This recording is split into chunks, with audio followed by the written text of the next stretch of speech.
What's going on, everybody? Welcome back to the Taurean Reloaded channel. If you are new to the channel, make sure to hit that subscribe button and hit that bell to be notified whenever I upload a new video or go live. And as you can see, we are back with another collaboration. I know y'all didn't get one last month. Things happen. It is what it is, but we are back. And before we get into it, my guest is here. Rob, let the people know who you are. I mean, they already know who you are, but I just want to be polite. What's going on with y'all is Rob, Blacklight Revelations. Shout out to the I Feel Nothing family. You know what I'm saying?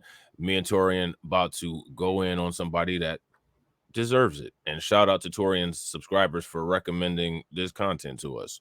Most definitely. Most definitely. And Rob, I think I had told you in one of your chats that there was somebody who I met at the expo who asked me, when were we doing another collab? Like literally, people be asking about you. I think they asked about you when I was at the rally as well, but they asked about you at the expo, just saying when we was doing another collab. And then I said, Rob, we need to get this collab because the streets is talking. The streets is talking. Yeah, they got some requests, and this one that we're doing today has come very highly requested for a while now. Now, as many of y'all know, me and Rob always, when we do collabs, a lot of the times the main target is Fakem because he's such an easy person to so roast. easy. Honestly, anyone we go after is easy to roast, to be quite honest, because their talking points are almost all the same. Absolutely. But this one came highly requested from a couple of people, and that is none other than Greg Foreman, aka the Black Conservative Perspective. Yes, y'all are finally getting what y'all been asking for like the last couple of months since we've been starting to do these, I guess you can say, these monthly collabs. You said Greg Foreman. Dun, dun, dun. Oh, my God. No edits needed. We have our own sound effects. Right. Yeah. But before we actually get into it, Rob, you were the one that actually presented the video to me that we're going to be talking about today as far as Greg Foreman goes. So I think it would be best that you explain to the audience what we will be talking about, because you was telling me before we started that it's going to cover a couple of things, including him. Yeah, absolutely. Absolutely. So shout out again to the people who wanted to see the video reaction to Greg Foreman. And for people that don't know, this guy is on YouTube known as the Black Conservative Perspective. Okay. And just coming from the name, and again, I don't want to slight all Black conservatives. He's that typical Black conservative that you would expect. Candace Owens, Officer Tatum-esque. You know what I mean? So this covers a plethora of different topics. The first thing we got to do is get your boy Taurean on the Fresh and Fit grift. You know what I'm saying? Shout out to Taurean. Oh, he covered Myron Gaines, you know, in his bed bucking examinations. I believe it was 2 years ago or last year. Last year. So this is an older clip. It's not the newer relevant stuff that's going on with Abba and Preach versus Fresh and Fit Part 2. But this is a clip where Fresh and Fit, who, as we know, Myron Gaines is allegedly ethnically Sudanese, allegedly, which I don't know how that can be when your parents are from the United Arab Emirates and you were born there, but whatever, people continue to say that, so we'll just go with that.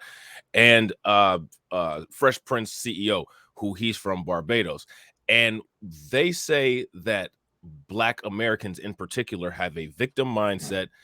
Immigrants work harder, and it's a really interesting exchange on this phone call. And these are a lot of the tropes that as Black Americans, ADOS, Freeman, FBA, that we're constantly having to fight against, whether it's conservatives putting people up to it, whether it's people who are scorned on TikTok, just making videos, talking crazy. So I figured this will cover a lot of those topics. We could get some laughs, we could get some correction going on, and we could give you guys a good, exciting, educational, and hilarious reaction. You know what I'm saying? Right. And this interesting thing about this clip that is going to be that we're going over is that, like Rob said, this was the bed bucking video that I did on Myron last year, and then I had posted up on Twitter a couple, like yesterday, from the day of us making this video, that I said Myron Gaines is a perfect example of why you don't have to be white to be a white supremacist. And a couple of my followers on Twitter, one of them has said, you need to do a bed bucking video. And I said, I already did one on him. And they said, you need a second entry. What's the odds that now this is the video falls in my lap? Right. That covers pretty much the same thing that I was talking about with him last year that got him entered last year. And he was an early entry too, because I remember, and you know what? And here's the crazy thing. I didn't even tell you this. It was around this time last year when he entered. It was in June, because I think that was around the time he made this video, because it says that this was posted 11 months ago. So it's coming up on a year. So it was posted. I know it was in June when I uploaded it. So it's like, I don't know if the universe is like in alignment right now. Wow, that's wild. Yeah, because initially this wasn't even a video we were going to do. It was going to be a whole different video on a whole nother subject. Yeah, and if you guys want us to do that video, make sure you guys leave it in the comment section, because this is kind of on the fly. We kind of changed it at the last minute, but I actually still want to react to that video, and I'm sure Taurean probably does too. So if you guys are interested, make sure you guys let us know in the comment section. Yeah, I want to make sure that the speed is 1.25, right? I always want to make sure that's the speed. Yeah, I usually do 1.25. Okay, so let's go ahead and get started, and try not to cringe too much in the comment section, because I already know. You know what else? What was that? Before you get started, if you think that this stuff is cringe right here, you should see their most recent antics for the people in the comment section. I think most people by now probably have already been aware of it. Oh man, because it's floating, like it's literally floating around everywhere now, and you know they put it on Rumble, so it wouldn't get caught up, you know, through YouTube. But the thing is, a lot of people who are just reacting to it are on YouTube. Yeah, and it's not many people reacting to it on Rumble like that. Right. Well, because you know most of the people over there are all about that. They're about that life, like they agree with it stuff. Of course. If you guys haven't seen, you guys really should take a look at what they were doing on Rumble on Sneako's stream. It literally just backs up everything that Taurean probably said about Myron in the bed bucking examination times 100. Right. So let's go ahead and get into it. Like, we really got to get out of this victim mindset, because here's the thing. I'm telling y'all what the other races think about us, and they laugh behind the scenes. They ain't gonna tell you that though. You got to tell the uncomfortable truth. It ain't gonna be white people. I'll tell y'all right now. White people in the background, they laughing. Yo, these black guys, man. Oh, these black people, all they do is cry and complain. Ho, ho, ho, ho. Oh, they're buying more Jordans. Ho, ho, ho, ho. Oh, they're buying more designer. Ho, ho, ho, ho, ho. Like, they're laughing at you niggas, bro, because they look at it like, yo, these guys, all they do is cry and complain about their situation, and they don't necessarily want to be better, blah, blah, blah. And they just laugh about it. They'll never say it out in public, of course, because they don't want to be called racist or bigots or whatever. But I'll call it out because, yo, too many people have a victim mindset. I'm saying what a lot of people wish they could say, but they can't. All right, guys. So this will probably be one of the realest videos that I make on this channel. I doubt it. Right. I highly doubt it. Right. Considering, and let me, like, before we get into it, Rob, I think I had told you this before we even decided to do this video. This is probably like a couple weeks ago. When it came to doing Fakeum's roast sessions that we would do, it was so easy for me to just pick a video out and just talk about it. With him, it was so hard. I couldn't find one video that we could have went in on him, and it's not because it was difficult. It's because it was like one was worse than the other. I'm like, which one do I choose? Do we choose? Bro, it's a content gold mine. I'm telling you, we could literally. It's a content gold mine. That's all I gotta say. Shout out to Black Conservative Perspective for feeding that content gold mine. We appreciate you guys for this. Seriously, definitely. All right. And the reason why is because this video is about what foreign immigrants, specifically successful foreign immigrants who come to the United States, think about black people, especially black people with the victim mentality. Okay. And I'm going to tell you, I have a lot of friends whose families are immigrants, right? They immigrated over to the United States. And everything that's going to be said in this video, this reaction I'm doing here is to Fresh and Fit, specifically this rant that Myron of Fresh and Fit is going to go on, is 100% true in regards to what foreign immigrants, specifically, again, the successful ones, think about black people and the victimhood mentality. Okay. You want to know what's so crazy? I'm just listening to this now, and I'm thinking to myself, I wonder what mindset. Well, we already know what mindset Greg Foreman already has anyway, but I wonder what his take is now with all the recent stuff that's come out. Mind y'all, to those who are looking at this video, this is a video that he made almost exactly a year ago. It was 11 months ago when he made this video.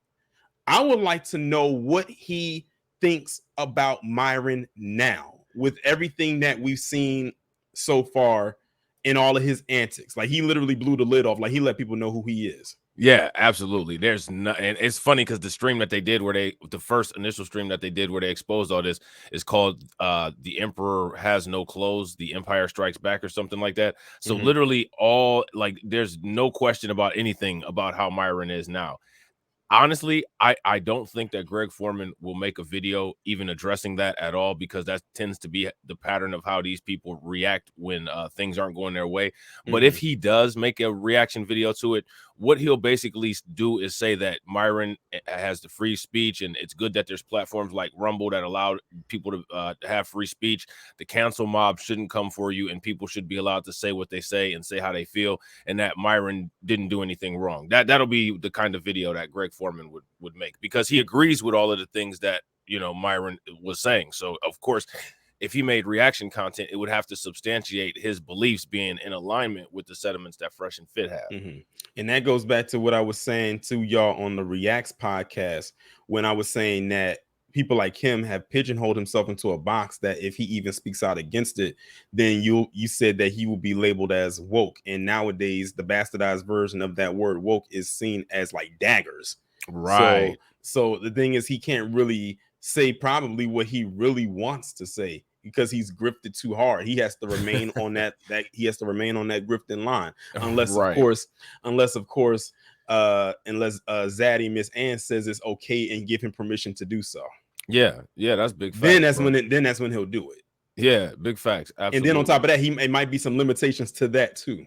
Yeah, absolutely, 100%. Okay, and I'm gonna tell you, this is not gonna be for the faint of heart. This is gonna be the honest to God truth in regards to how they feel, because I know personally how they feel. A lot of these immigrants that come over here to this country, they end up being very successful by just working hard, starting businesses, living below their means, basically doing all the right things, despite the so-called systemic racism that's supposed to be keeping so-called people of color down in this country. And when black people go out here in the street and they complain about systemic racism and white man is the reason why we're not successful, these immigrants, they laugh, right? They laugh at black people and they kiki and haha and say these people are pathetic. That's actually really what they think. Hey, Myron, can you pause it for a second? Yeah. My question is, what do people say when his conservative audience base complains about immigrants taking jobs? What do people say when that happens? I haven't seen any videos. Good question, because sit there and say that it's only black people that's complaining about it, that will be a complete and utter lie. It's everyone that, for the most part, it's just that we get the brunt force of it. I mean, look at what's going on in Chicago. Oh, don't you love being able to say, look what's going on in Chicago? I mean, hey, conservative guy, look what's going on in Chicago. Yeah, for me, in this perspective, I'm not using it in the way that they would. But I would say, look what's going on in Chicago with what Brandon Johnson just did. $51 million just given to immigrants, just thrown to them like it's nothing. Right. Now, if this was to happen anywhere else, then you know that they would feel some type of way about it. But the thing is, he's being disingenuous, because to sit there and say it's only black people that feel some type of way about it is a complete lie. Everyone feels some type of way about it. But like I said, we are the ones that feel the effects of it first. Right. And also there's second and third generation immigrants who are now working government positions that are some of the strongest antagonists of current immigration policy in the situation at the border.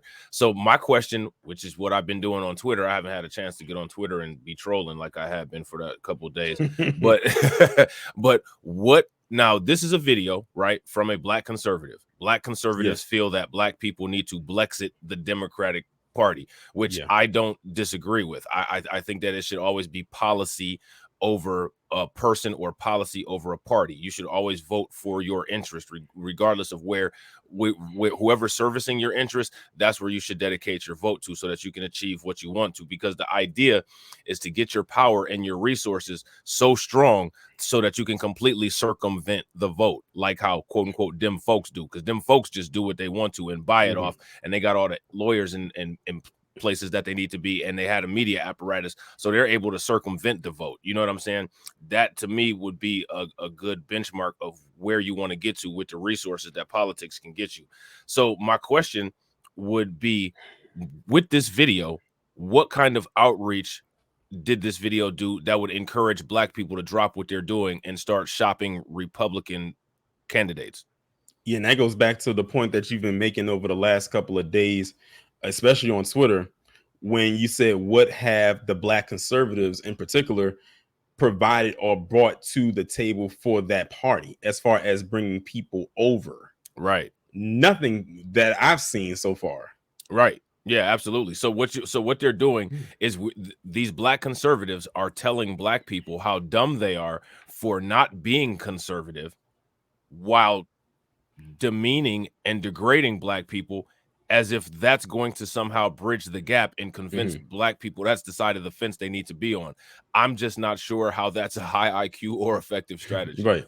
And I've always said that if it wasn't for people like Greg Foreman and his ilk, and there's a lot of them that fall in that category, then it would be probably more Black people that would want to go over there. But it's the fact that you have people like that.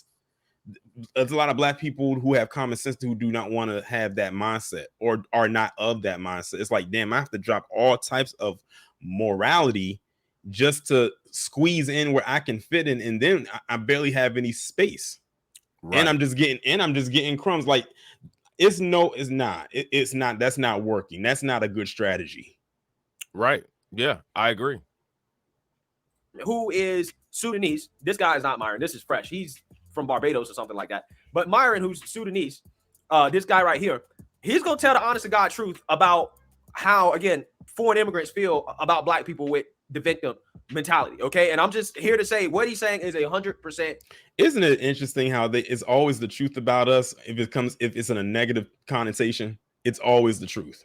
Right. And here's another truth. Most immigrants that come over to the United States are actual victims of some type of trauma or of some type of they seek asylum here. So these are people who are actual victims coming to the United States who are actually having an issue with people here who are generational victims of the way that the country was constructed. Right. So what they're doing is they're leaving us. See, like here in the United States, because of the way that the United States was built, our trauma and our issues that we have with building wealth and assets are similar to what those people have in their countries. And I'm not saying that we share the same struggle. I'm just saying with the generational wealth gap, or being poor, or dealing with not being able to have access to the economy. I'm not talking about slavery and all that other stuff. I'm talking about generational socioeconomic effects. In a lot of those other countries, because of political instabilities, the country's constantly in a state of hyperinflation, and generations on generations on generations of people don't have a lot of money. And sometimes there's one or two families or a rich dictator, a rich tyrant that has a lot of money. So because they're locked into that poor class where they are, they go for a reset. See, a lot of these people, if the country is war torn, they'll go for asylum. But a lot of these people are in a bottom class that would, in that country respectively, would be kind of like a middle class, but they want to do better, and they're a victim of the economic and political oppression there. So they come to the United States. We are still where we were economically oppressed as well as politically oppressed. So we don't have the ability to go somewhere else and reset. There's not worldwide propaganda that is negative and blocks out immigrants out of situations. There is worldwide propaganda that, regardless of who you are, whether you're from the United States or whether you're from somewhere in the diaspora, for having Black skin, you're always going to be looked at as crazy because of the European nations and the media machine and the shared ideals with the rest of the world. So we don't have an escape. These people are coming to the United States for an escape. And now my thing is, that's perfectly okay. There's nothing wrong with it. I don't have any issue with that. But be honest about the situation. Don't come here and act like we don't have the same, like we were politically prisoners in the United States literally until 1960. Which means that we've had no free opportunity to fully immerse ourselves in the United States economy and be able to build businesses. And all of the markets are already locked out and blocked out because all of these other groups of people had a head start at building up all of the businesses that take up the economy. The economy there's new opportunities coming every day, but those new opportunities are being utilized by people like Silicon Valley and Google, places that already have a lot of money. We literally have to start from scratch to try to get into a highly competitive economy that's, for the most part, already saturated and cannibalizing on itself. it's easier for people to come to the United States and get assistance and help and have litigation and laws from the government that facilitate their ease of assimilation and integration into the country than it is for people who have generational economic oppression to try to build wealth, because we're still catching up from past generations. Does that make sense, or am I going on a tangent? Yeah, I completely understand you. Yeah, I mean, so for them to say that, it shows a lack of understanding of American history, which is interesting because all of those immigrants that come to the United States have to take a 200-question test for citizenship. Now, if you ask yourself what's on that test, nothing on that test is anything about what I just said. Of course not.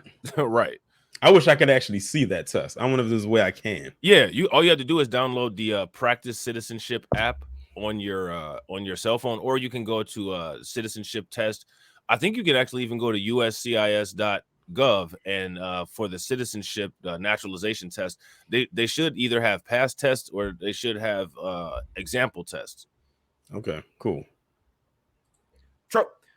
So with that being said, we're going to get into this, but I want to give a warning here about the language. There's a whole lot of language.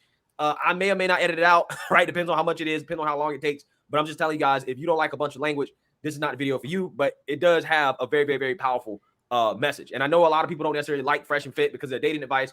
I don't necessarily always agree with their dating advice and stuff like that. But when it comes to some of their social commentary, I can't lie. Their social commentary be on point, right? They definitely are more right-leaning and conservative in their social commentary, and I can respect that. Even though of course you do. You just said it right. He just told him himself. That means you already have a bias. Exactly. And because their commentary, their so-called social commentary is mainly against us for the most part, that's a double bias. That works in your favor. Right.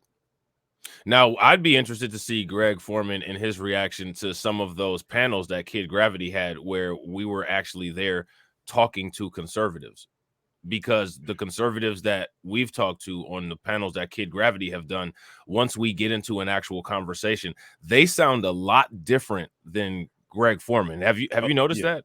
Mm-hmm. Yeah. So I'd be curious to see Officer Fakem or Officer Fakem or Candace Owens or Greg Foreman reaction to Kid Gravity, and us talking to Black conservatives.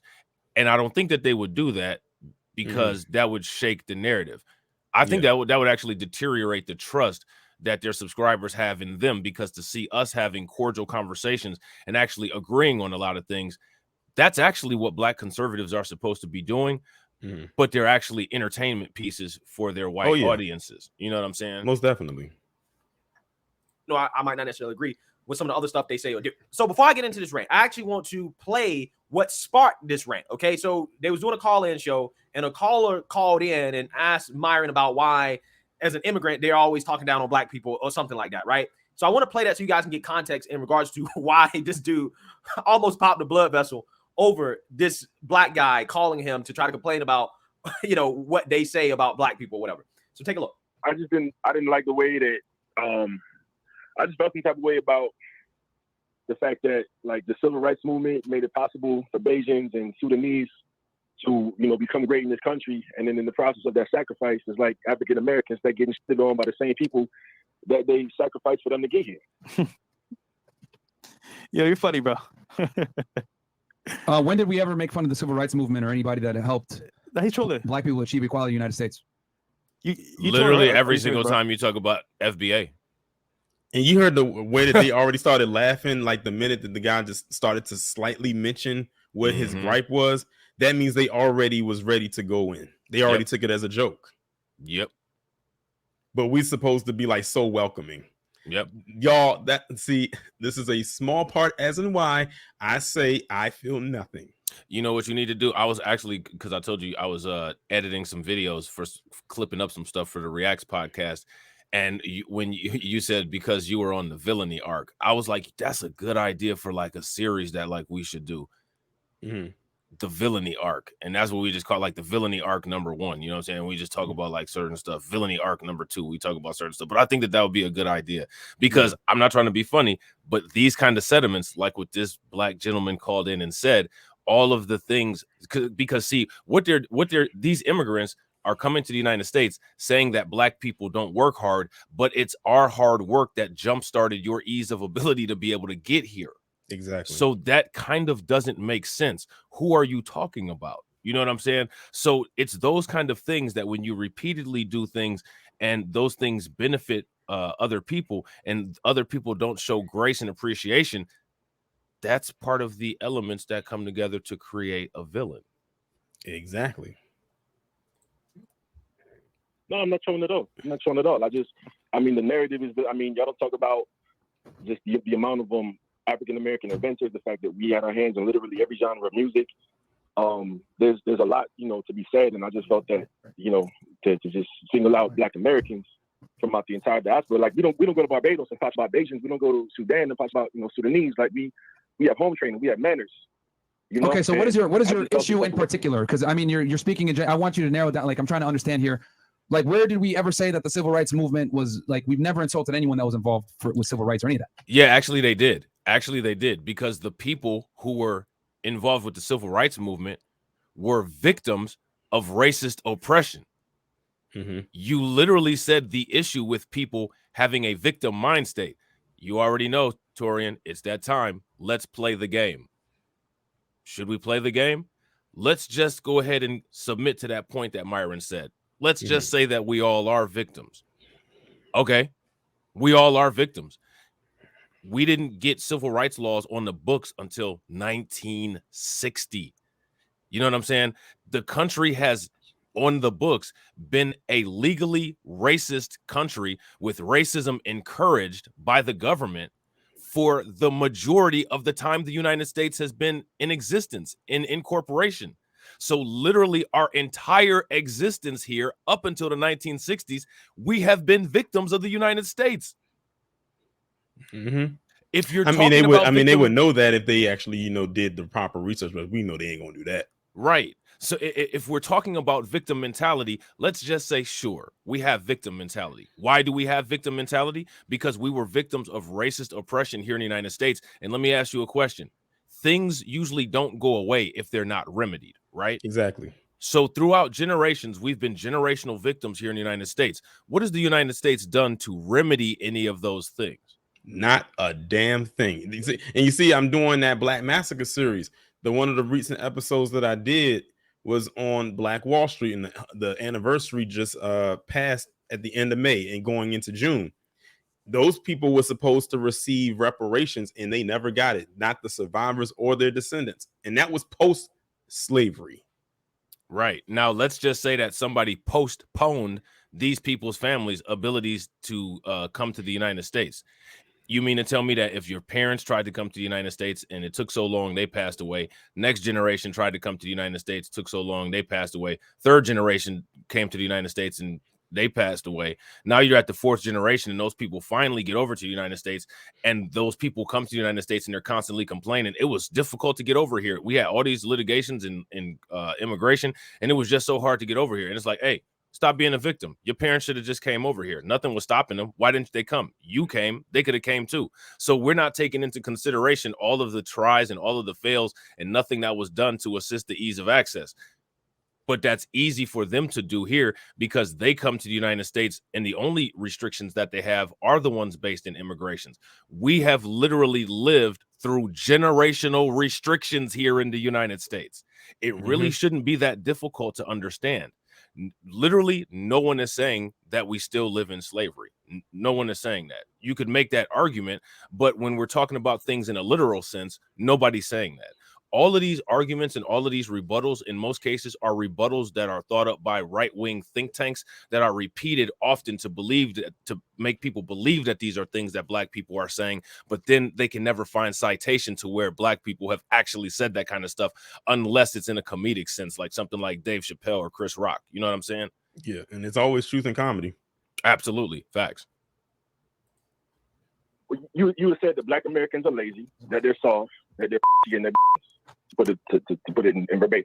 Well, that is not verbatim because I never said all Black people are like that. I just said I said the Black community likes to take on the victim mindset a lot of the times as to, civil injustices and use that as an excuse for why they're not where they want to be. So, okay, pause it real quick, Taurean. So my question is, the black community is larger than just the United States. So are you using that same victim mentality because your countries that you're from are oppressed by European countries as well, and because of your victim mentality, you have to come to the United States? Like, is this is that how the victim mentality translates to the global black community that Myron allegedly is a part of and that Fresh Prince CEO is a part of? What are we talking about here?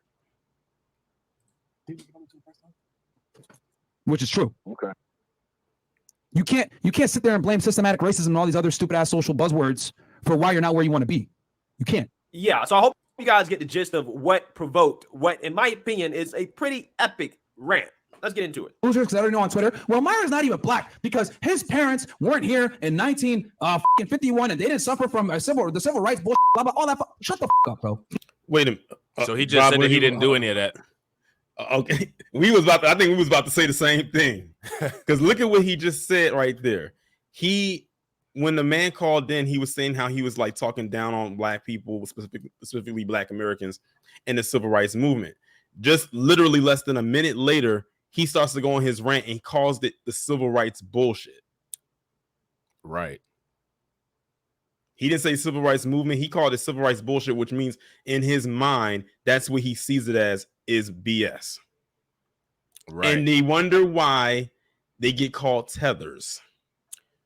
Right. And then they say that when we say that, it's for no reason, and it's simply us being He just gave us a reason to say that and call him one. Yeah. Biggest facts. Because let me tell y'all something. When the police or the men or the white people come, they're not going to pull up on me and be like, hey, listen, excuse me, sir. Were your parents here in the 1800s or in times of slavery? Okay. No. Okay. Were you, did anyone in your family march in the civil rights movement? No. Okay. All right. We're going to let you off. You're not really a black guy. No. They don't care about that shit. But you stupid motherfuckers are on Twitter. Well, you're not really black because on Interesting.com, you only get back at 73% because you come from North Africa and you don't be in the Sub-Saharan. Shut the up. The same people that you cry about that are oppressors don't give a about all these other stupid ass little asterisks that you guys want to use to say, I'm more black than you and I'm more black than you. All you motherfuckers are doing are trying to sit there and say, well, I should be a victim more. I should be a victim more. I should deserve to be a loser more. That's all I'm hearing. What? Who's Let me doing pause that? it right quick. Now, first off, the vein popped up. I have to acknowledge that. His little Shout out to the vein. popped up right there. It wasn't there about 2 minutes ago, but it's there now. But do y'all who are listening to this right now, because like I said, when I did the bed bucking video on him, many of y'all didn't see this part because I didn't cover all of this, but it did stem from this video. But do y'all see how triggered he got? The guy on who called in did not call in with all that rah-rah nonsense. He wasn't loud. He wasn't cussing. Well, he said 2 cuss words because they bleeped 2 things out, but he kept a calm tone and asked him just a simple question. Well, and look at how he blew up. Right. Just off of that, he got so triggered. So that leads me to ask Myron this. Do you really have those sentiments? Something tells me that you do. Right. And those cuss words that they bleeped out from the gentleman that called in, that was him repeating what Myron said. That's all you motherfuckers do is cry, bro. That's all they do on Twitter. Well, I'm really black because my parents were here in 1945 and they know Martin Luther King. Shut the up. That's why foreigners come to this country and laugh at you niggas, bro. Real talk. Chinese people come to this country. You know what they do? They open up a Chinese food spot in the hood. The Indian people, they go open up a convenience store in the hood. The Arabs, they come into the United States. They go put a liquor store in the hood, and them niggas can't even drink. They laughing at you, stupid. And why? And Myron, why is that? Do you think it's really because they came over and worked hard? Do you think it's because they really just came over here and all of a sudden, oh, we can just set up shop here? Do you think it was that simple? And let's talk about why the hood is the hood. Right. Because why ain't they setting up liquor shops in the suburbs? Oh, let's talk about it. Because they ain't going to allow them to do it. Right. Because think about it. All the immigrants that are coming over, where are they planting them at? In black neighborhoods. What was the when Abbott sent them from Texas to New York? They tried to send them to Martha's Vineyard. Them people gave them a sandwich, put them on that bus and said, go right back into the city. Right. You ain't coming out here. Yep. He really thinks that, oh, like it was really, that simple. For some, it probably was. But when you look and you go beneath the layers, we know that the government helped them out. Absolutely. Like I said, Brandon Johnson in the city of Chicago just approved a $50 million package for illegal immigrants. Let's see Myron talk about that. You won't. Since they want to talk about handouts and whatnot. He's too busy dancing around with KKK hoods on, calling and that's people monkeys. That's the crazy thing about it. When you look at this video right here and you look at the recent stuff that happened, it's like, well, thank you for proving our point about what we knew you to be all along. I mean, exactly. It's just amazing. It took almost a year for you, the true you, to come to the surface. Yep. Yep. Facts. I'm just telling you 100%. That's exactly what they do. And that's exactly what they think. Okay. The Arab man comes over here. He sets up a smoke shop, right? He is literally selling cancer to black folks, right? And getting rich off of it. And you know what he does with that money? They take that money and they go and they shop at the Arab man store, right? And support their own community, right? And give it to their mosque and they support themselves. That's exactly what they do, right? Same thing for the Chinese man. Chinese man comes over here. He sets up an American Chinese shop in the black community, right? Gets rich off of black people, right? Eating their food that is very unhealthy. Okay, and then you know he takes the money and he goes and shops at the Chinese man store, right? That's exactly what they do. Okay, you know what the Indian man do? The Indian man comes over here. He opens up. I wish that Greg Foreman can just get to his point without having to add that forceful, ugly ass laugh in between every take. Like, what is that? That's like, what is that? Well, you know what? It's funny that he's mentioning. It's funny that he's mentioning this Powernomics group economics model, right? He said what the Chinese man is doing. Then he said what the Arab man is doing.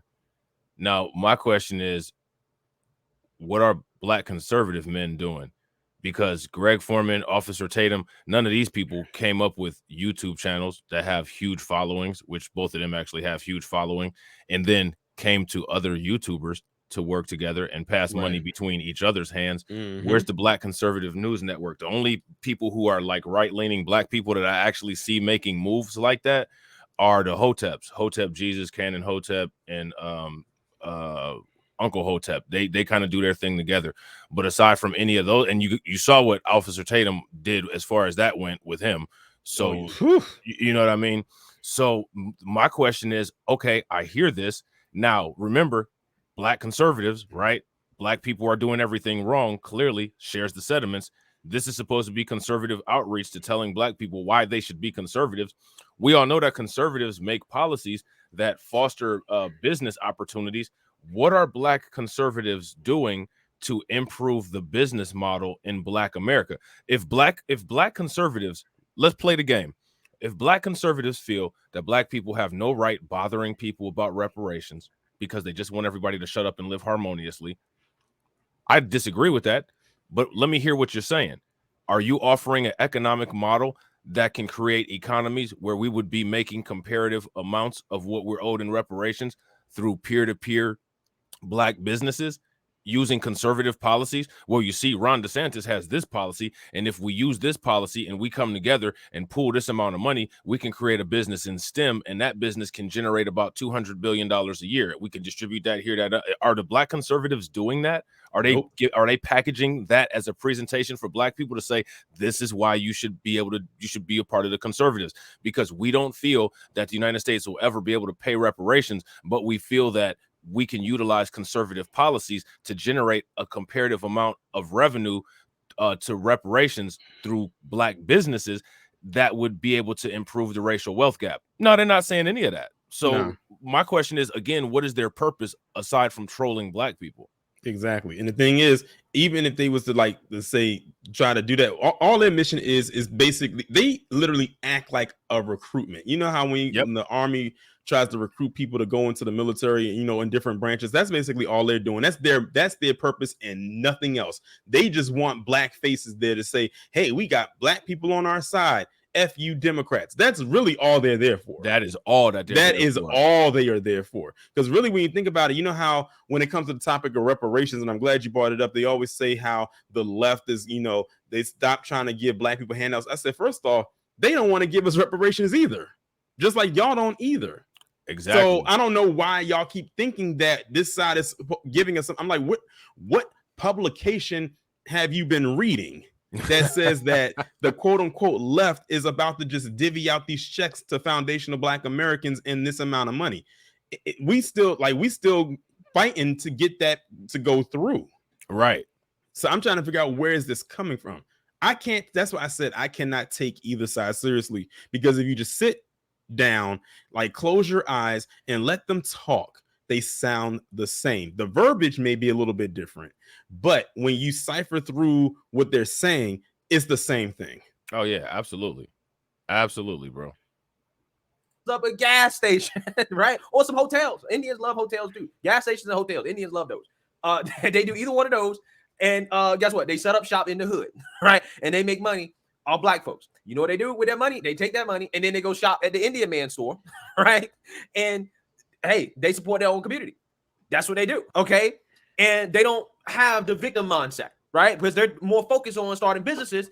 My thing is how do you know what mindset they have? They think that just because anyone comes over and they can start a business, that they don't have a victim mindset. How would you know? You're not there. Right. It's the craziest thing. Like it's like, do you live with them? Do you know what they be going through? Most likely not. Right. And they're not immigrating their successful businesses here to the United States. These people aren't people that are multinational corporation moguls in these other countries and they say, let's export this business unit to the United States. That's not what's happening. These people are refugees and asylum seekers that are coming here because, again, they are actual victims. That's not taken away from their experience. I'm just saying they're actual victims. So again, so actual victims have actual victim mind state because they're victims. So their victim mind state brought them here to the United States. And here in the United States, the situation is different than what they're dealing with in their country. And because the environment is favorable to them here in the United States, they are able to utilize that favorable environment and make the best out of it. You know what I'm saying? Like literally nobody's saying that. What we're saying is that there's multiple different environments here in the United States, and the environment for us isn't and hasn't been what it is for immigrants, and everybody just acts like it is. Right. Being smart with their money and doing what they need to do to be successful despite the so-called systemic racism. That's why you don't see them really complaining about all that much, because they just outcompete, right? That's literally a mentality, okay? These same people, if you notice, right, and specifically when it comes to, you know, Chinese people, Asian people, when it comes to school, they don't let their kids go to school and take out loans and go to college to major in something silly like women's studies or gender studies. They'll be shamed for that, right? Their kids will be shamed. They'll be kicked out of the family for that, right? No. They got to go to school and do something that's going to make them a high income, right? They got to be a doctor. They got to be an engineer. They got to be a lawyer. They got to be an accountant. They got to be an investment banker. They got to be in private equity. That is the standard, right? And anything lower than that is unacceptable. I'm just being real. That is the difference between cultures, right? Some of these immigrants that come over here and they dominate and they do so well because they get it, right? They have the hustle mindset. Here's the thing. That's not true at all. Yeah, I'm gonna let you say what you gotta say, because it's something I wanted to reiterate on something he just said that I'm gonna like put a cap on once and for all, because it's a stereotype that is very not true, and it's a particular group that I'm talking about who will even come out and someone will say that that's not true either. Yeah, so go ahead.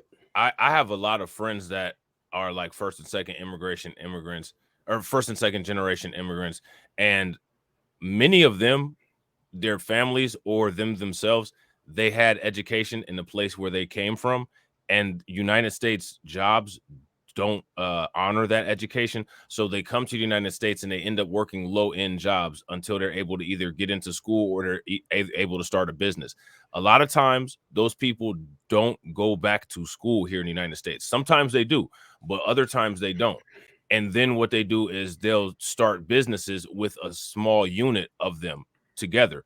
So the thing is that, you know, everybody has cultural expectations, right? I've said this before in my streams. My family had expectations of me. If I wasn't at the least on the merit roll, I was in trouble. Mm-hmm. My dad constantly there was an expectation of, at the minimum, that I better achieve. The minimum that I better achieve was a bachelor's degree, and not just any bachelor's degree, a bachelor's in science. So yeah.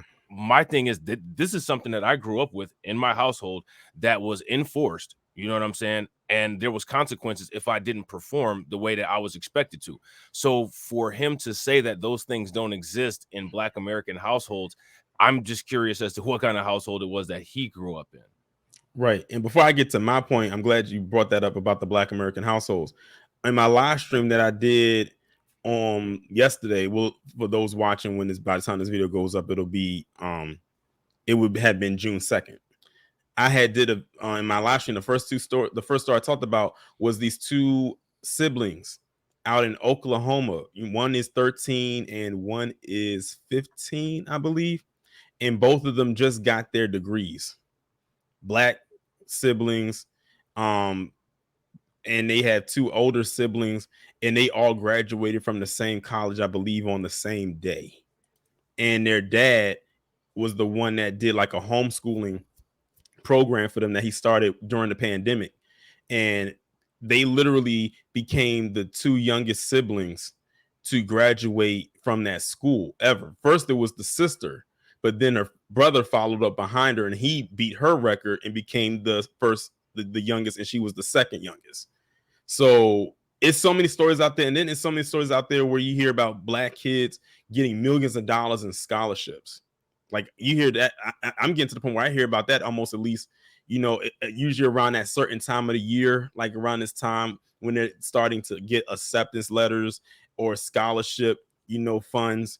And I think one of the more recent ones I heard was this one kid, he got like $10 million worth of scholarships. I'm like, what? I'm like, damn. Yeah, I mean, I wouldn't even go to school. I'm gonna take that money and invest it into a business. Like I'm done. I graduated. You know what I'm saying? Like, yeah, I was like, that's insane. But those stories are definitely out there. But because mainstream media puts out this veil of what we look like or what we are, then you have talking points like this. Oh my God. Hold on real quick, bro.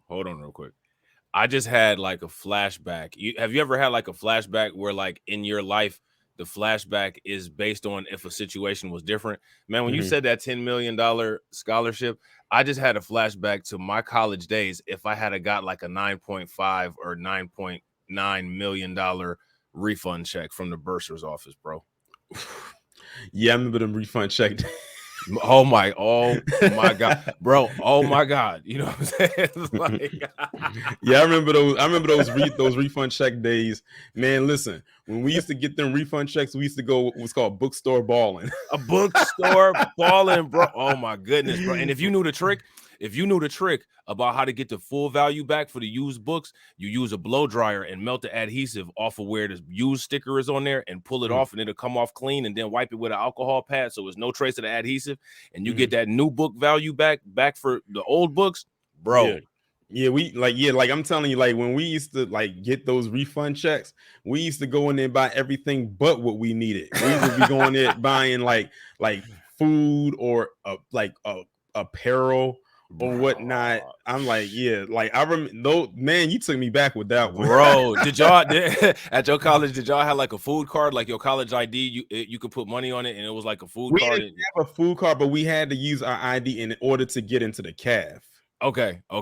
Yeah, see, like ours, we had like different now than when I was there. Like now is almost state of the art compared to how it was when I was there. Okay. See, like ours, we had what was called a meal plan. So like when you pay for your tuition and your room and board, you could get a meal plan, and you could use the meal plan at like approved cafeterias around campus. But then you could also put cash, and they had like a debit card balance on the cash card. You know what I'm saying? Yeah, bro. Oh my God, man! If I had $1 million on my college ID card, man, yeah, bro, it would have. First off, if I did, nobody would know. Right? It would just be. I would be the only one that would know. As far as everyone else is concerned, I'm just a broke college student, just like you. Right? Exactly. Sorry, y'all. We just had to go. We just went on a tangent. Man, I'm telling you, anybody who, if y'all feeling us, if y'all went to college, y'all feeling us. Imagine going to that bursar's office and opening up that envelope, and that check said $1 million, bro. Right. And they realize that there's so much opportunity in this country. If you just take advantage of it, you just go get it. It's there. It's not that hard. But for whatever reason, every other community has figured it out, but Black people still haven't really figured it out. They haven't figured it out. I mean, even the Hispanics, I mean, in every hood, or not every hood, in every city, there's a little Havana, right? Something like that, little Mexico. Okay. They have a whole bunch of Mexican shops, food trucks. One thing I can say, they work hard. I'm not saying Black people don't work. You know what's funny? Obviously, I got a question for you. How many of their little Havanas, little Mexicos have been burned down? I just had to laugh.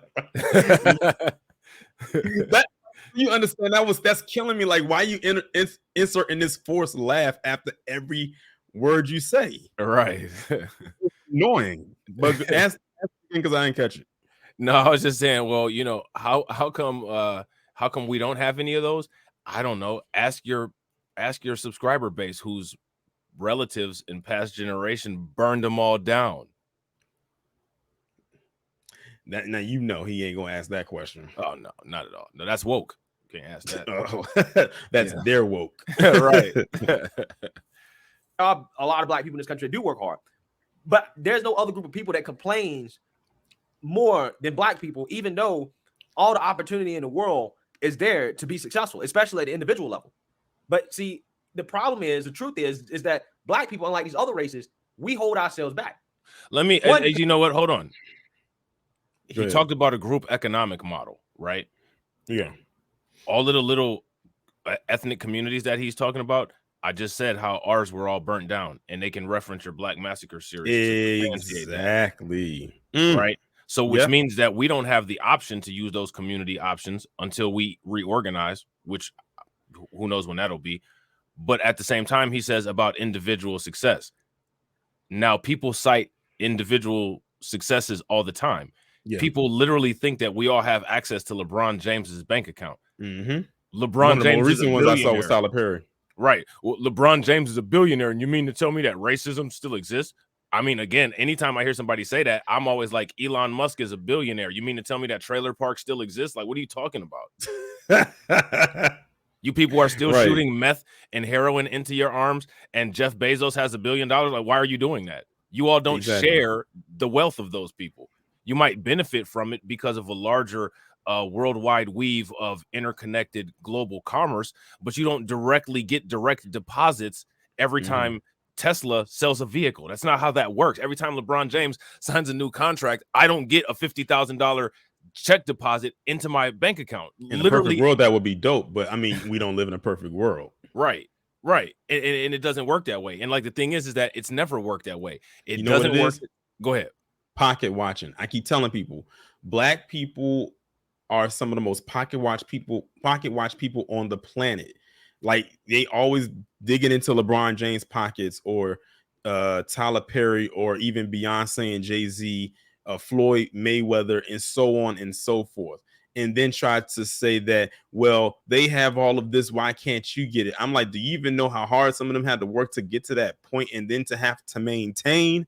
And I said, that's not the story for every single person. Now, to use the people you use as an example, as far as like Jeff Bezos, Elon Musk, or Bill Gates, and so on and so forth, if we was to flip it on its head and use the talking points you use on us against you, using them as a benchmark or as a measuring stick, how would that make you feel?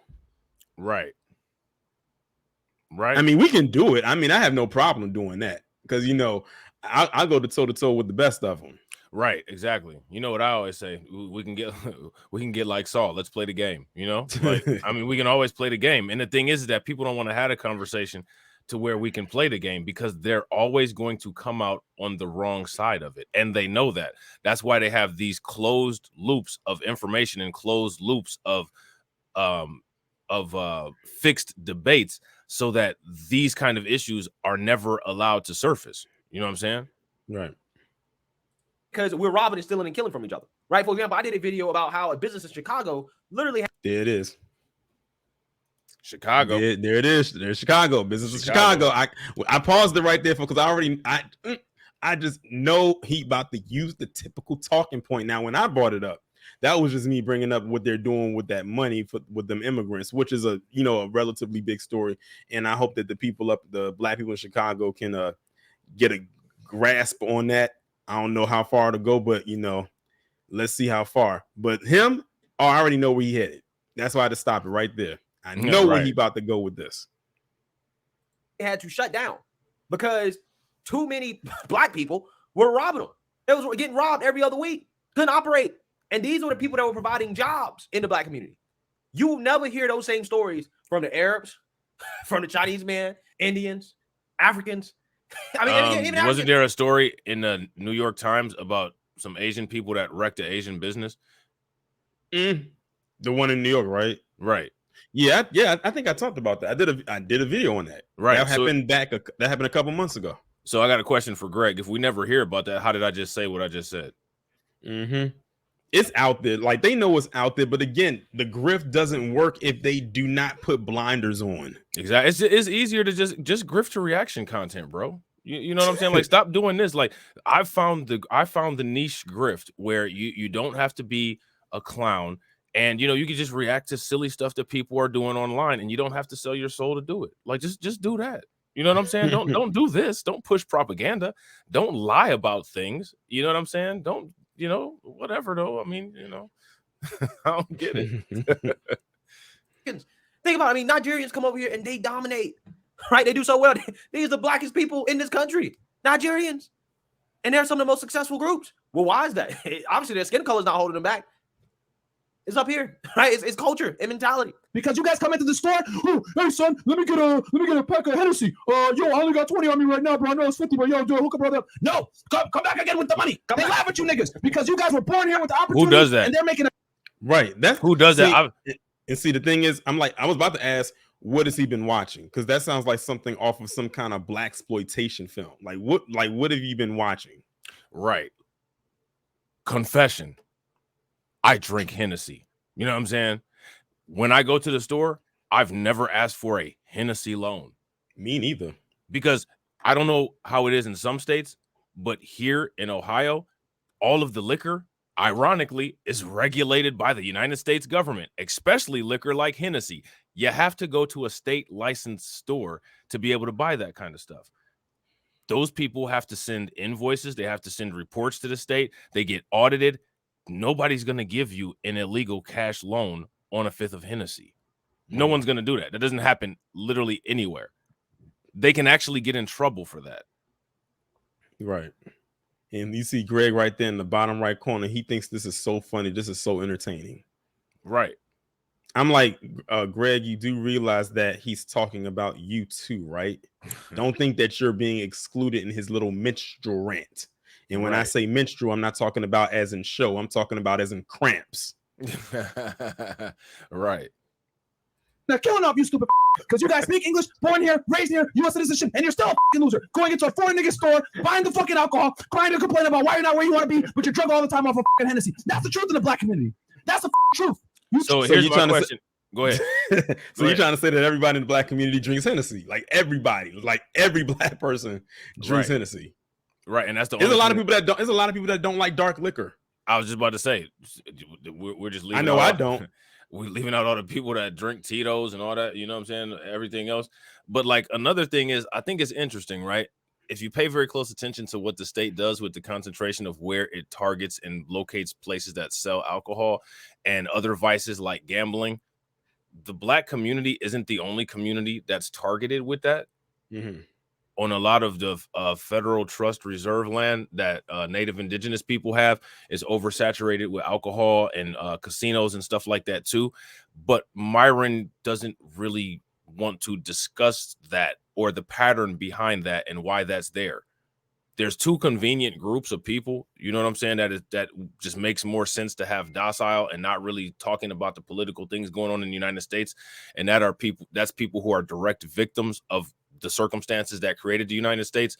So I find it interesting that those demographics are the ones where the state regulated alcohol agencies are putting the concentration of alcohol, which contributes to a lot of other things like poverty, crime, bad health, and all of that in those particular neighborhoods. And then we run these reports from the CDC talking about alcoholism and talking about, bad health and diabetes and all that. And the state agencies are literally specifically concentrating the licensing of those places in the hood. Let me ask you a question.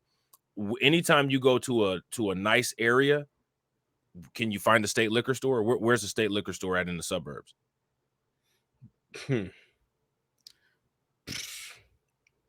Probably at the spot right at the edge of the hood, right before you cross into the suburbs. Right.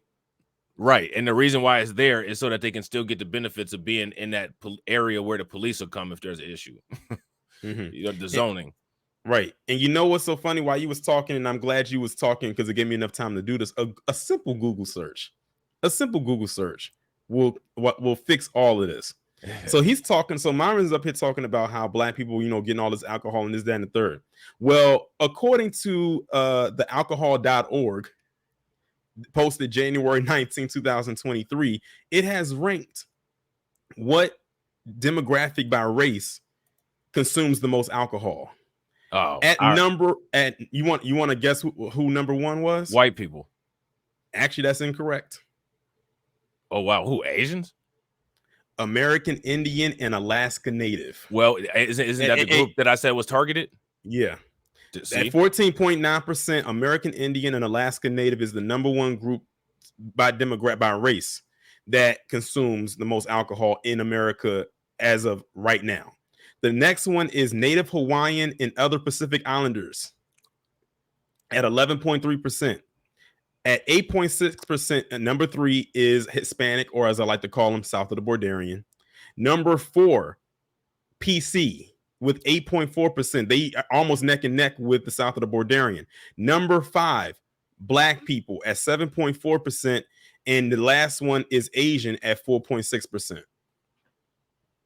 It's amazing that what a little Google search could have did for Myron before he went on this rant, and he would see that whatever you're saying towards us as far as when it comes to alcohol should have been directed at another group.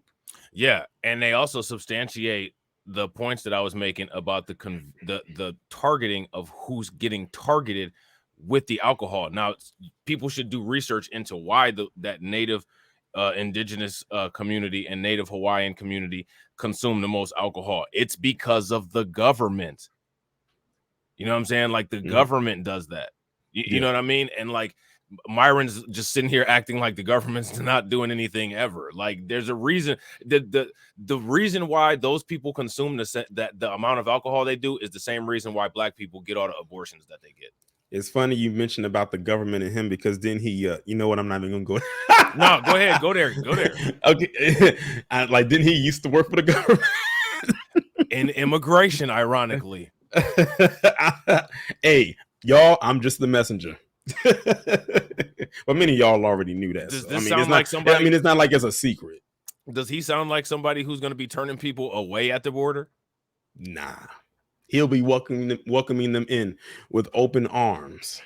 And if they are good looking south of the Borderian woman, he's going to invite them onto the show. And yeah, he's going to say he had to smash first. You know what I'm saying? Right. And speaking of his track record of how he treats women and what they have to do to get on the show, I wonder what he was doing to female immigrants that were trying to get over the border. Yeah, considering that he's in there, because they're in Miami, and that's like literally like I'm sure a lot of immigrants come through there. Oh yeah, It's a port city. Yeah, that's what I was gonna say. It's definitely a port city. Choose to be a loser, okay? And I don't want to hear nothing, because if I get pulled over by the police versus you get pulled over by the police, the only difference is that I'm not gonna be a retard. I know how to move. I'm gonna tell him, "How you doing, officer?" I'm gonna keep my hands. It's funny he says he's not gonna be an effing retard, considering the antics in which he has recently done makes him look just like that. I'm just saying.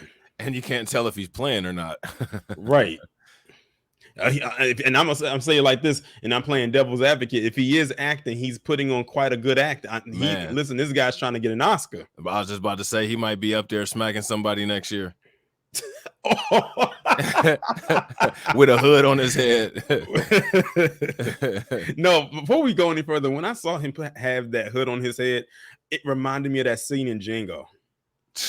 You know what scene I'm talking about? Yeah. When they were saying we got to put the hoods on, but make sure. Wait a minute, the holes aren't lined up. I can only see out of one of them. Like, no, turn it around this way. Like that's what that reminded me of right there. And that's so crazy. You know what I know? It's so crazy. I don't know if he did research on that before he decided to do it, but that's originally how the original Klan hood looked before they added the point to it. It was like a flat top pillowcase type of thing. Yeah, he definitely did research. There was a reason why when he was asked about, how he felt about Black women, there's a reason why he said that he's not a Night Rider. The Night Riders were, like some of the predecessors to the KKK. Oh yeah, that name came up a couple of times when I was doing the BMS on a couple of the locations. Was that Night Rider term? Which is interesting because then it makes you think about TV that we used to watch back in the day and how they try to predictively program and force us to normalize racism with the TV shows like Knight Rider, Dukes of Hazzard. You know what I'm saying? Like, and you just sit back and think, like, damn, look at this this propaganda and subliminal messaging that they've been hitting us with for so long. You know what I'm saying? Yeah. Hands on the steering wheel. I'm not gonna call him a dirty pig and say other stupid. I'm gonna walk off with no ticket. Your dumb ass is gonna get in trouble because you want to sit there arguing with the police and say, defund the police, police, yeah. And my thing is this: he's saying what he would not do in an encounter with the police. I have two questions. One, I would like to know, has he ever been in an encounter with the police? And two, just because you are being so-called calm, cool, and collective doesn't mean they won't hem you up. How many times and how many stories have we heard of black men getting hemmed up and they weren't doing all the stuff that he's being very over exaggerated with right here? Right. Yeah. Facts, bro. Facts. Especially that part about the guy that goes in the liquor store with only $20, knowing that everything they got costs $50. Can you hook a brother up? That's something. You know, since they like talking about this, what they should talk about is Jonathan Price, because Jonathan Price was a black guy that's exactly like these three, and the police took him out and got found not guilty. Oh yeah, I forgot. I forgot all about him. And you know what? It's for good reason, because this, like his case, like that was one time when black people got on code, and when they heard about what this guy was doing, they literally just threw their hands up and was like, oh, it almost reminds me of that video with that guy who worked at the Best Western and said it's above me now. That's how we was feeling with Jonathan Price. Notice that no one talks about him at all until just now. I forgot all about him until you brought him up. Yep. And the thing is, did any of those black conservatives ever make any type of commentaries about him? I mean, his views lined right up with theirs. Yeah. Oh yeah, and they did, and they threw him under the bus. See, there you go. Officer Tatum was eyeball bucking on the thumbnail. You know what I'm saying? As usual. Black people be doing too, bro. It's like, nah, you gotta pay full price. You don't get no brother hookup. Right? You gotta pay full price, right? You ain't get no hookup. But it's funny he says that, because I went to the expo a week ago today and it was nobody in there asking for a discount. Right. Everybody paid regular price. No, and he's talking about, all these people going to their communities doing business. You didn't happen to see Greg Foreman at the expo when you was down there? Oh, please. If Greg Foreman was at that expo, I would, if no one else would have spotted him, I would have spotted him, and I would have been like, what are you doing here? Why? Right. Why is you here? Right. Like I said, because a lot of people, like a lot of us over here, they don't pay attention to him. Oh, so I let him come in. So they probably don't, they may or may not know who he is if they saw him walk in, because it was a very well-blended event. Like everyone just kind of blended it in so well. Right. Yeah, I'd have told him, yeah, you can definitely stay, but just so that you have to pay $5 or whatever the price is to get in, and you have to commit at least to a minimum level of purchases that you plan on paying. Otherwise, you can't really loiter here. This isn't that kind of party. Right. The second part here about interactions with police, facts as well too, right? There's nothing to disagree with. Again, everybody knows that when you're interacting with a man with a gun, a human with a gun, a police officer, regardless of how you feel, regardless of whether or not you feel you're in the right, if you want to go home breathing, right, then you probably shouldn't smack talk that police officer, right? What's crazy? White people not only smack talk, but they actually smack police officers and they go home breathing. Woo! See, I'm glad you said that. What is another series I have going on? Operation Protect the White Boy, sometimes the white woman, just in case. And I've done several.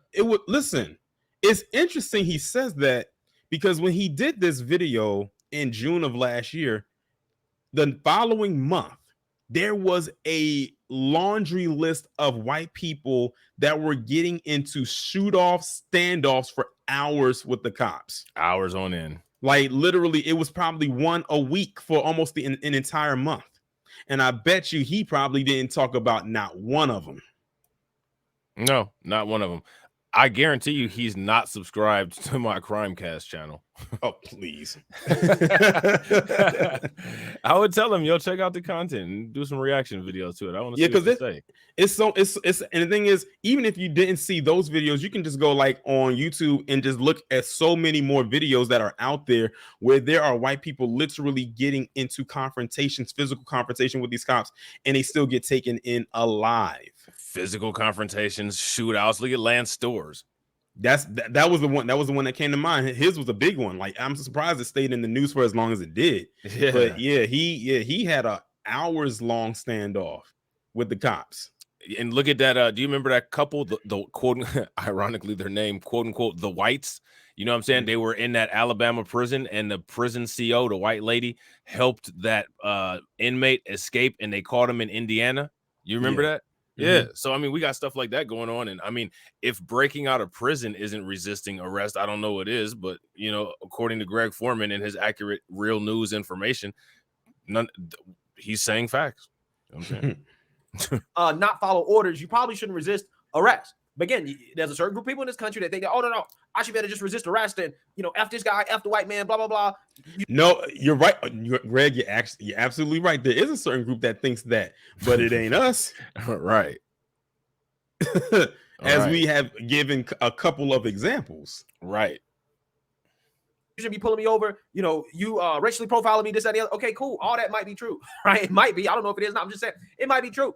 But in that moment, if you want to keep your life, right, you need to act right. And if you act right, who knows? You may walk away with nothing, right? There might not be any consequences. What is acting right? Acting right like a citizen that has a constitution that spells out its rights. So if the police act in an unconstitutional way, we do what? Because, see, if you're white and you practice your constitutional rights, you're a patriot. If you're black and you practice your constitutional rights like Philando Castile, you're a thug. Yeah, he's telling on himself right there. This is nothing but dog whistle language. And he's saying it in a subliminal way where he thinks we won't catch it, but we did. Right. Whatever the officer was accusing you of doing, that happens more time than you think. Again, I did a video about how I got pulled over for a suspected DUI. Even though I know personally that I was not drunk, I know I was not under the influence. Well, in the officer's defense, I mean, as slow as you talk and the way that your eyes droop, I mean, anybody with common sense would have pulled you over and thought that you were under the influence of something. So I have to take the officer's side. Sorry, Greg.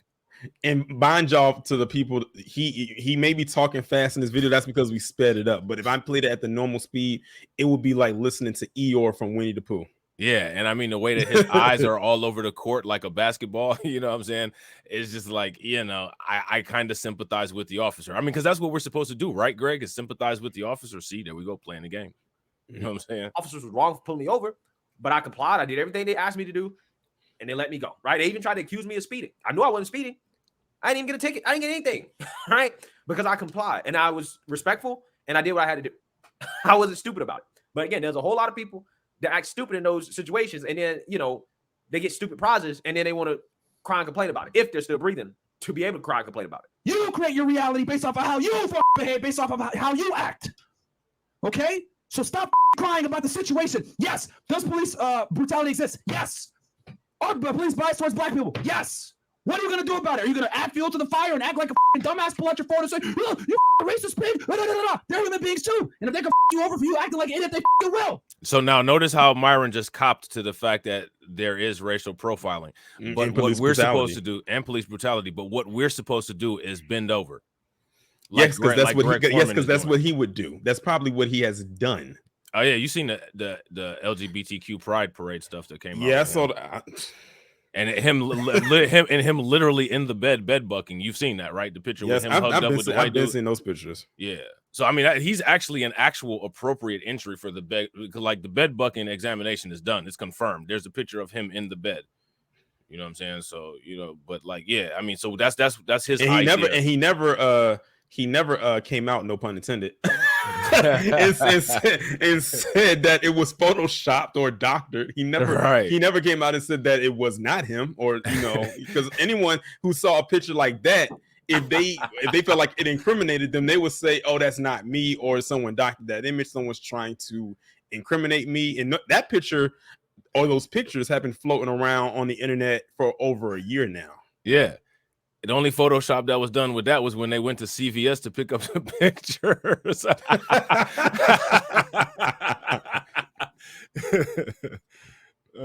All right? It's your choice to operate in reality. Don't be a idiot. Don't commit crimes. Don't put yourself in precarious situations. Don't do stupid. Don't do drugs. Don't drive drunk. So now hold on. Wait a minute. Okay, so let's just say we take all of that stuff away. We still have the black bias that you admitted to. What now?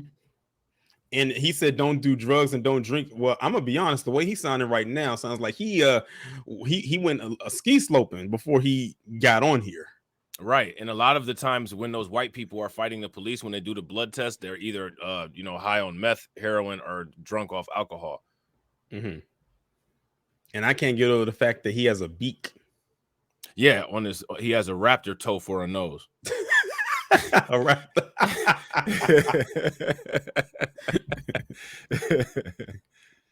Guess what? That takes what? Accountability. No one wants to be accountable anymore. Hey, word. That's the truth. That's the cold hard reality. Go ahead and clip this shit, put it on Twitter, so you can go ahead and say you're not really. I didn't even mean to stop it right there, but Rob, you had mentioned something about it was a troll that had came into your chat yesterday, and they kept bringing up the word accountability. And what did you reply to that person with when they brought up accountability? Oh, I just kept asking them what does accountability look like? Like what is the standard idea that people can conceptualize of what actual accountability looks like? Yeah, because they love to use or overuse the word accountability when it comes to us. Right. And my question is, let's talk about the accountability for what he just admitted. He just admitted, and I believe him on this because he was a law enforcement officer. So he saw it firsthand that there is a black bias. So they don't have to have any accountability for their bias, but we just need to bend over. Right. Really black, you're not. You're sub-Saharans, whatever the they want to say. The out of here, bro. I've been through all the same bullshit every black person's been. I've been accused of stealing. I've been stopped because the way that I look or the way that I dress. I went through all the same shit. The difference between me and you is I don't cry about it. That's the only thing anybody ever accused you of is not doing leg day. He got them Johnny Bravo legs. He got them Johnny Bravo legs, bro. Built like a wisdom tooth. You know what I'm saying? Damn. You're a loser because you're a loser, man. It's amazing to me how many of you motherfuckers are soft, bro. Soft, fat, triple chin, looking like fucking doing drugs all the time, drinking alcohol, not going to school, not getting a job, and you wonder why you're a loser. Why the police look at you crazy? Because you're not worthy of being respected. And then your dumbass has the audacity. Hey, I just want y'all to pay attention to Greg and look at how much Greg is enjoying black people. Yeah, that's what I said. He's been doing that quite a bit, especially when Myron goes on the rant. Can you take a screenshot of this picture with Myron's eye like that and send it to me? Hold on. I'm literally about to pull up the little thing to take a screenshot right now. Yeah. I'm gonna that's thumbnail material, bro. Okay, I got it. Good look. Oh yeah, good look. Wow. He looked like woo. That's a scary looking picture right there.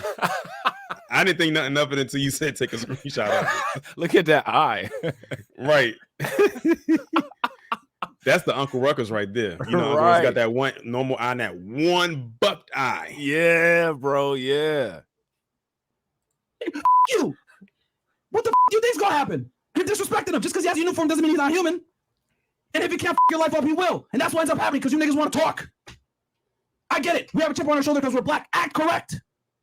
The world isn't fair, man. The world isn't fair. I'm telling you, I've been profiled too. I just choose not to let it affect my reality. Facts. So if the world isn't fair and you're not happy with the way that the world is, then either cop and see what he's doing is telling people to, and this is what I always say, cop. So see, these people like Myron is actually using the same victim mentality that I feel that a lot of people are doing. Myron just is coming from a different spectrum of how he's delivering the message. Myron is saying cop.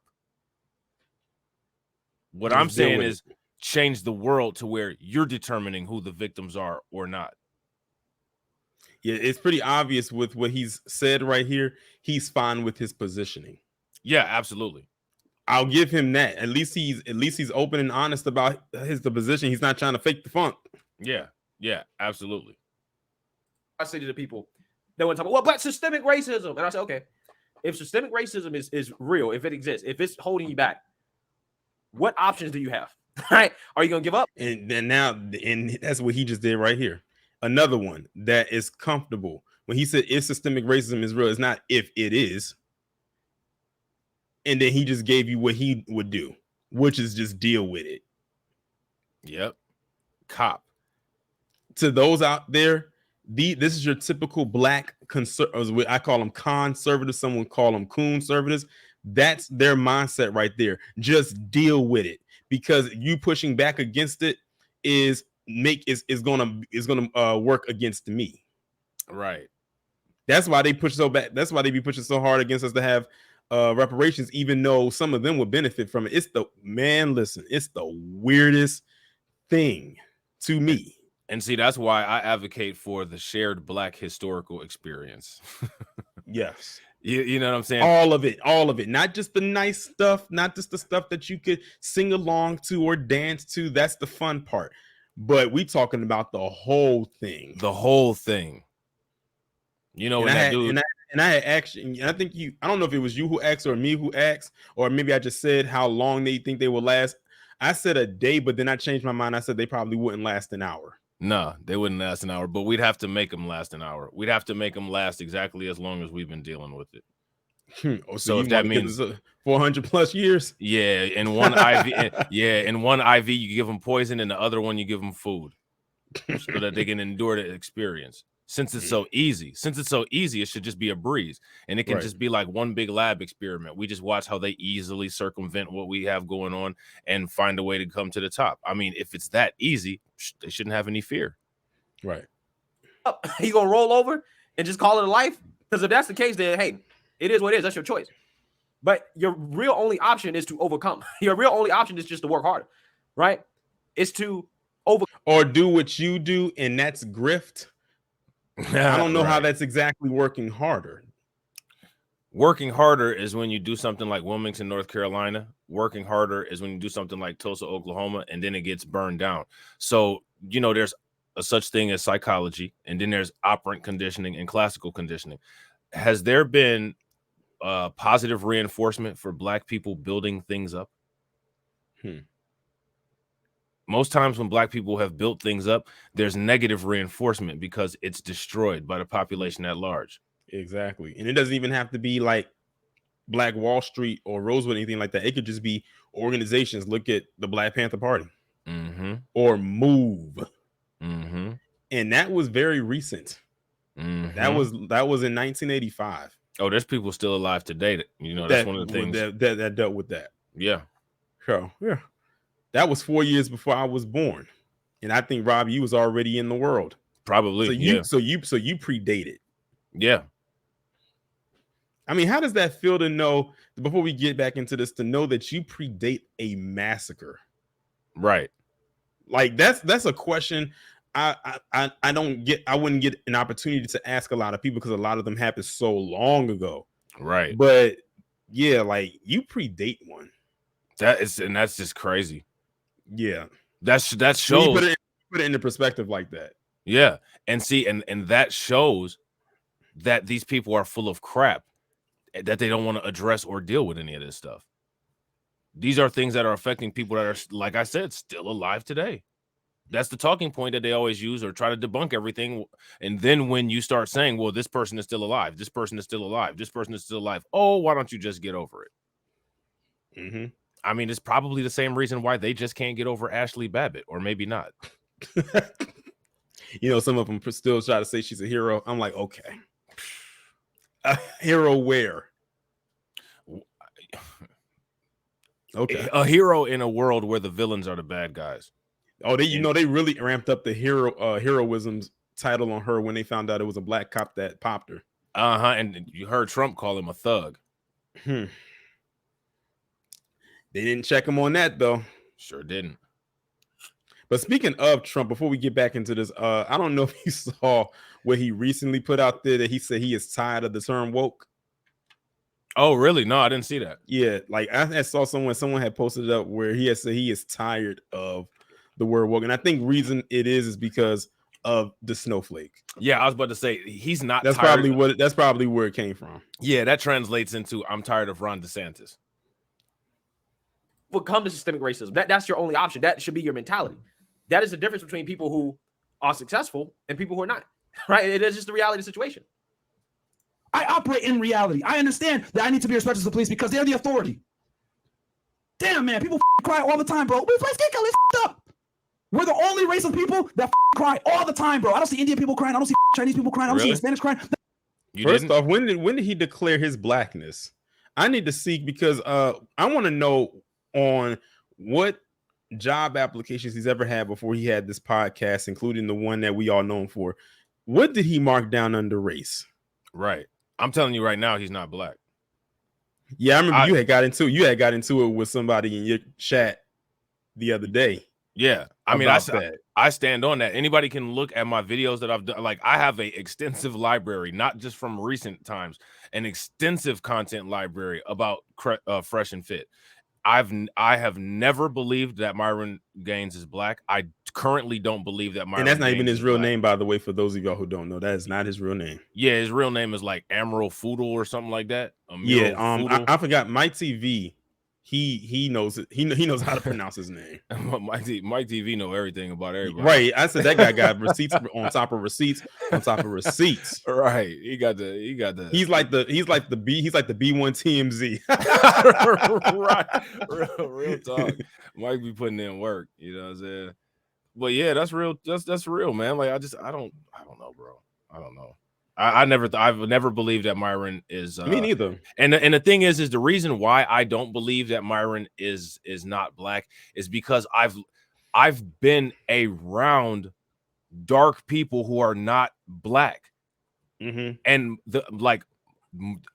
there's a whole side of my family that is like mixed. You know what I'm saying? Like Meghan Markle looking people. You know what I'm saying? Yeah. Like, you know, those super duper light skin passing type Creole looking people. You know what I'm saying? I've been around all of these, not only just diversity within black people, but diversity within darker people. Like I said, there's people from Nepal, you know what I'm saying? People from Indonesia, Southeast Asia that are like the same complexion as Fresh Prince CEO. There's things about his facial structure. There's things about him. He does not look like a black person. He doesn't look like a mixed person that who's mixed with black and white, or even somebody that's mixed with black and Latino. Myron Gaines looks more like French Montana than anybody else, and French Montana is not a black man. Yeah, and French Montana is relatively light skinned. Yeah, French Montana is Moroccan. Now, you know what I'm saying? Like, and people always say, well, you know, Sudan is African, right? But if you look up the definition of Caucasian, they consider people who are from North Africa Caucasian. White. Yeah, they consider them that. So if you look on the map and you look at where Sudan is, I'm pretty sure that part of Sudan is within the region of North Africa. I'm about to look at this map real quick just to see if they got this let me see. The Sudan borders Egypt. You know what I'm saying? So, you know, I'm sure there's parts of Sudan that have people that look like Egyptians. Now, I worked with doctors who are Egyptian from Egypt. They look a lot like Myron. Now, that's not to say that if you did a DNA test on him, he doesn't have any African genes, but what I'm saying is that for what we understand as being a black person today, Myron does not qualify for that. Myron would qualify more for somebody who's in that Egyptian area, Libya, or like the Saudi Arabia, or that particular area of the world, which again, his parents are from United Arab Emirates, the UAE. I do not believe that Myron Gaines is black, and he hasn't shown any evidence of him being black. And as a matter of fact, it's come out of his mouth where he's referred to himself as Arabic before. It's almost like when people try to declare that Kamala Harris is black. I'm like, if y'all don't sit down somewhere with that nonsense. Right. And when it comes to Myron, at best, the only thing we can say to him is that he's melanated. Yeah, exactly. There's no doubt in our minds that we can clearly see he has a good dosage of melanin in him, but he's not black. Exactly. I agree. You know what I'm saying? It's ridiculous. That's like saying no one would accept it if we just went around and said that Meghan Markle was a white woman. Right. They sure as hell ain't going to say they let her know. Right. Day one. Right. You may be fair skinned, but we know your mama.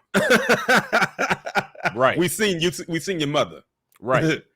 and my point to say that is not to drag him based on his ethnicity, not to drag or down talk Meghan Markle based on her ethnicity. I'm talking about the ideas that have created the social constructs here in the United States. I'm tired of people trying to hold us accountable for these things when we didn't put any of this stuff into place. Exactly. I always tell people we did not create the racial social hierarchy. Right. We're not required to answer any of those questions. None of them. Anytime somebody asks, well, what is black? Like AOC, what do you mean, what is black? you're It's a not you. lawmaker, right? It's not you. That's for damn sure. Right. And like you're a lawmaker, and there's laws that were on the books at one point in American history that defined what black is. Why are you asking us that? Man, let's see if we can finish the rest of this out. We got like less than 2 minutes left. Yeah, no doubt, no doubt. They come here and work. They don't cry about their situations. Even Africans that are black just like you that suffer the same the same racial prejudice, they work. Facts.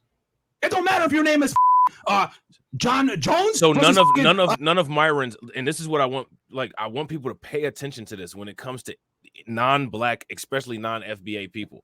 None of the solutions ever deal with removing anti-black racism.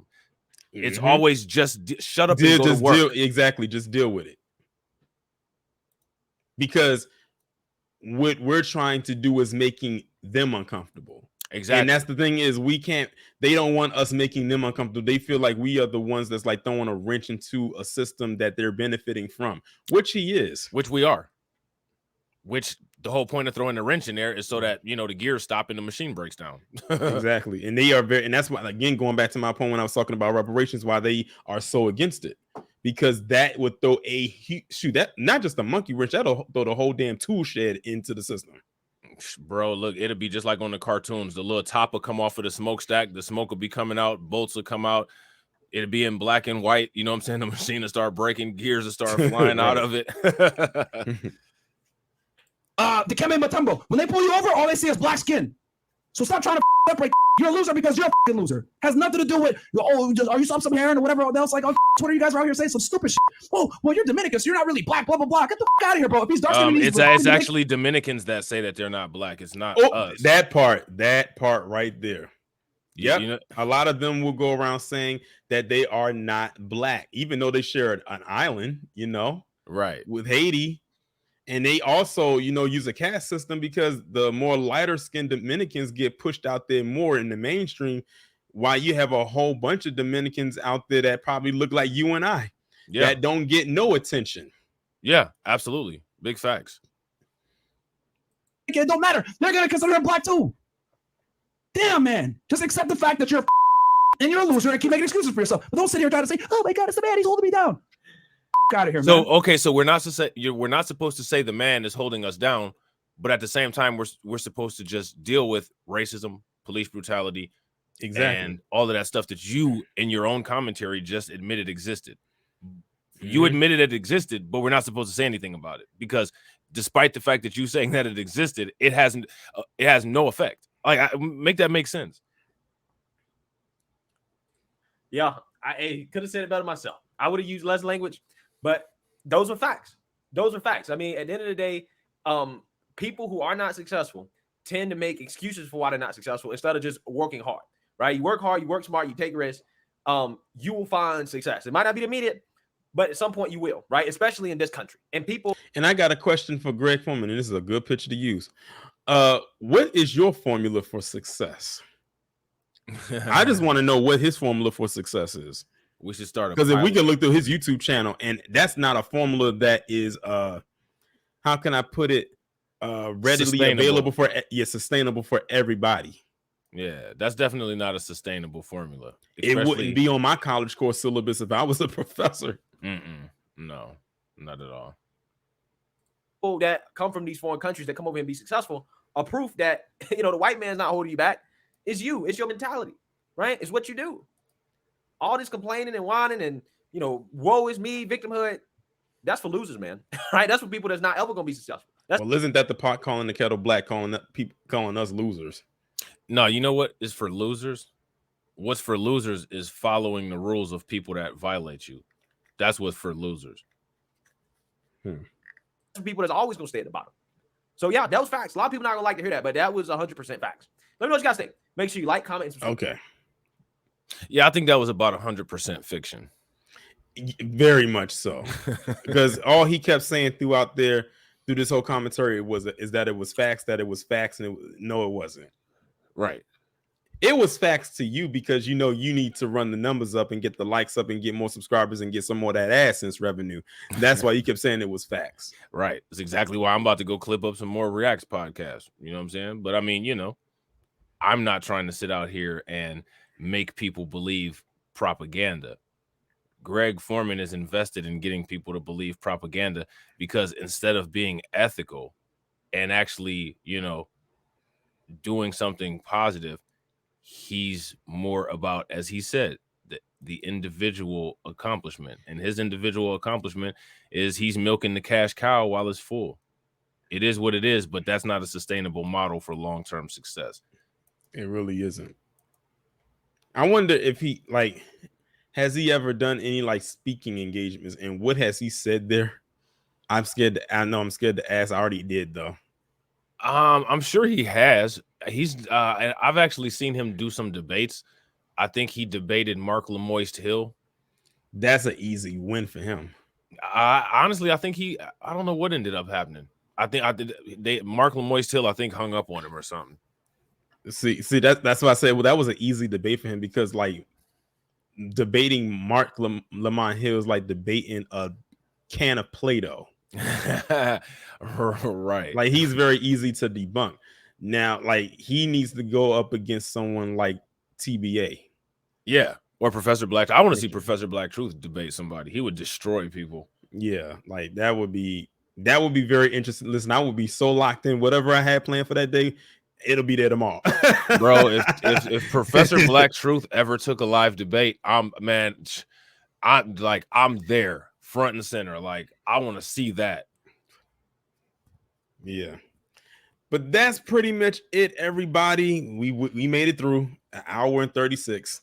That's crazy. Yeah, y'all will love it. They'll like it. They'll love it. They'll smash that like button. You know what I'm saying? Yeah, most definitely. But thanks to everybody who came through and managed to survive this. Another one with us. Surviving conservatives. You know what I'm saying? Right. It ain't easy, but somebody, or say somebody's got to do it. Got to do it, right? But yeah, Rob, you got anything else you got to say? Like any closing statements? Just, you know, whatever that you guys want to see us go over as far as, you know, dealing with this kind of content, just leave it in the comment section or get at me or Taurean on social media, and we'll get it out there for y'all. You know what I'm saying? Most definitely. And before y'all leave, if y'all haven't done so already, make sure y'all hit that like button, hit the subscribe button. If you were new, hit the bell to be notified whenever I go live or upload a new video, or should I say premiere a new video. With that being said, y'all be safe and be one. Be one. For those of you who paid attention to what I said at the beginning of the video, when I put that little disclaimer up that says stay tuned after the video for additional commentary, kudos to you. And for those of you who clicked off right at the end, hopefully you circle back and you see what it is I have to say.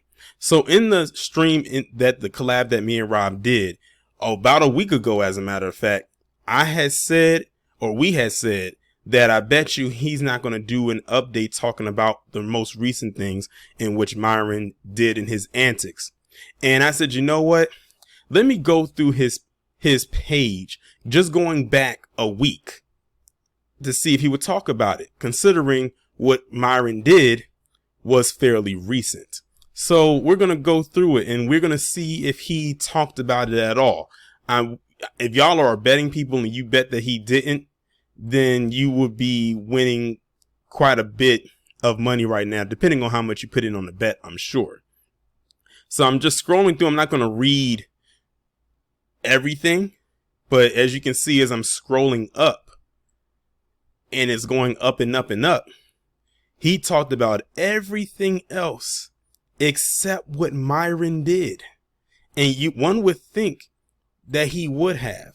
Now, this is the most recent video right here. And of course, he's talking about Baltimore. Surprise, surprise.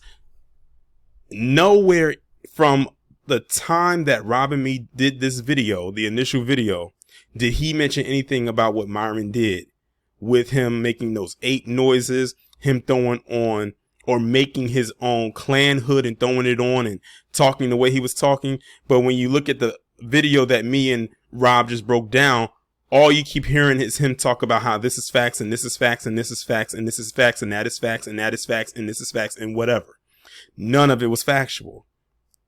But I decided to do this because I knew he wasn't going to talk about it. I just wanted to come on here to just show you that this is who Greg Foreman is. Okay, this is just who he is. He gets on here. He talks about stuff that PC loves to hear these conservatives talk about. Like Rob has said in his portion of the commentary, what do the black conservatives, what role do they play in all of this? You're seeing it right here. You saw it and heard it in the commentary that me and him just completed. That's the role that they play. The role of the puppet, the role of the pet, and they play that role proudly and loudly.